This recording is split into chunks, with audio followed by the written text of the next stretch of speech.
Hello and welcome to Writer Rant, author advice in 5 minutes or less because I have to get back to writing and so do you. So, in writing this week I'd like to talk a little bit about the twist, right? So, a lot of plots are going to have this build up to something that a lot of readers are going to kind of expect, and then it's like, okay, hey, I already kind of predicted what was going to happen. But there's those rare few who kind of have a twist, right? And those are the exciting ones where it's just like, oh man, I never saw that coming, but you read it again and you have all these kind of foreshadowing, you have all these little things that kind of lead up to, oh hey, that's the twist. So here's the trick with that. They're able to successfully do that twist because they have those little hints in their story all the way along that kind of string the reader along, and sometimes there's red herrings and other things, MacGuffins, that will essentially distract the reader to say, oh no, it's totally got to be this guy, you know, this man's the murderer or whatever. But then, oh no, here's the twist, the butler did it, or whatever it is. What it comes down to it is that there's a breadcrumb trail that's kind of leading the reader throughout the entire story.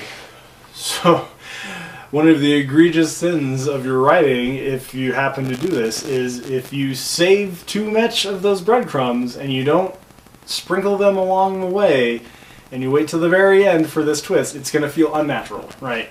You got to give these little revelations kind of along the way to the audience to kind of explore the mystery, because let's face it, you're going to drop these characters, drop the audience, drop the reader into your story kind of essentially at random. Like right at the beginning, nobody knows anything. You as the author do, and so you can use some of your knowledge in order to add some foreshadowing, but your reader doesn't know, your characters don't know, those kind of things. And so what you got to do is you got to pick little things that help explore the mystery, that kind of help peel back the onion, peel back the layers of your mystery, and kind of say, oh hey, you know, we suddenly know that, you know, this character really had, you know, a crush on this other one, or, you know, this one had a grudge against this other guy.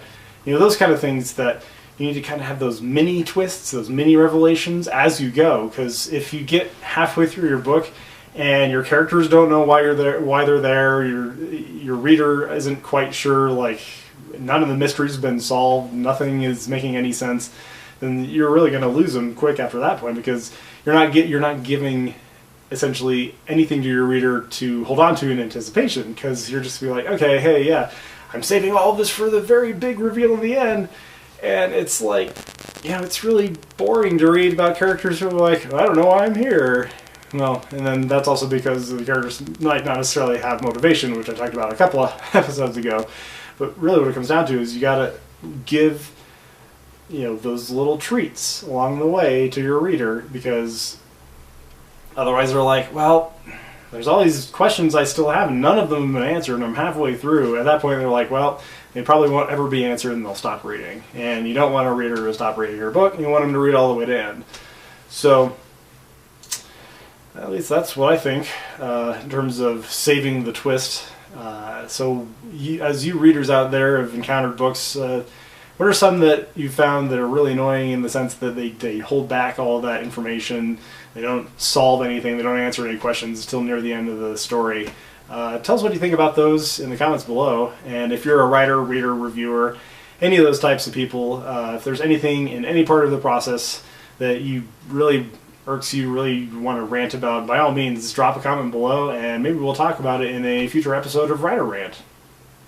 And thanks for watching this episode of Writer Rant. I'm Benjamin M. Weilert.